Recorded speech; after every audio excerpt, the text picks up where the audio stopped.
thing I think most agents have lost sight of is that all instructions cost you money.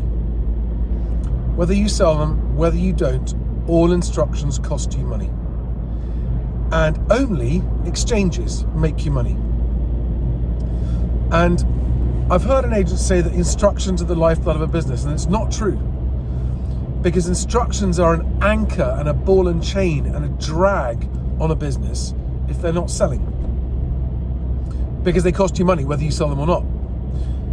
The lifeblood of an estate agency business is viewings, not instructions, viewings. To say that the lifeblood of an agency business is viewings obviously requires you to have instructions in the first place. So focusing on viewings obviously needs instructions, and it's important to get instructions. But I think there is a T-junction in many agent businesses where actually you're turning left or you're turning right, and too many agents are not noticing that junction and not making their choice more carefully. And the T-junction is when you're sitting in a seller's living room pitching for their business whether they're going to sell or not. And I know a lot of you immediately will be saying, oh no, Charlie, I'm happy to walk away from time-wasting sellers. And I know some of you are. And you do walk away from some, but you don't walk away from enough.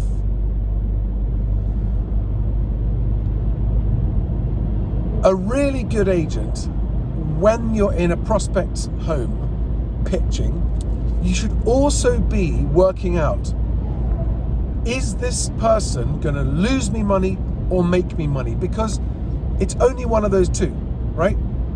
And you've got to be assuming they're going to lose me money unless I'm really sure they're not a time waster and they're going to let me sell their property at the market value. They're going to let me do my job of creating a market for this home.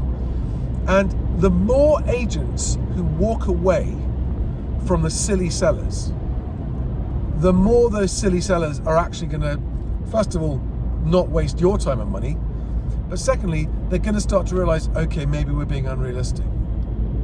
And so you're not only doing yourself a favor when you politely decline the opportunity to sell someone's house because they've got their head in the clouds and they don't understand the process and they're never going to sell, but you're also actually helping the market as a whole, because that experience for them where you perhaps unexpectedly turn their business down is going to leave them thinking. So just remember, every instruction costs you the same whether you sell it or not. The only question is whether you're going to be allowed to make any money by actually getting it exchanged. So the question I think you should have in your mind when you're sitting in front of a seller is this person going to cost me X £1,000 and wasted time and wasted opportunity? Because that's what they are. And don't take on stuff that you aren't sure you can sell. Hope that's helpful. See you on the next one.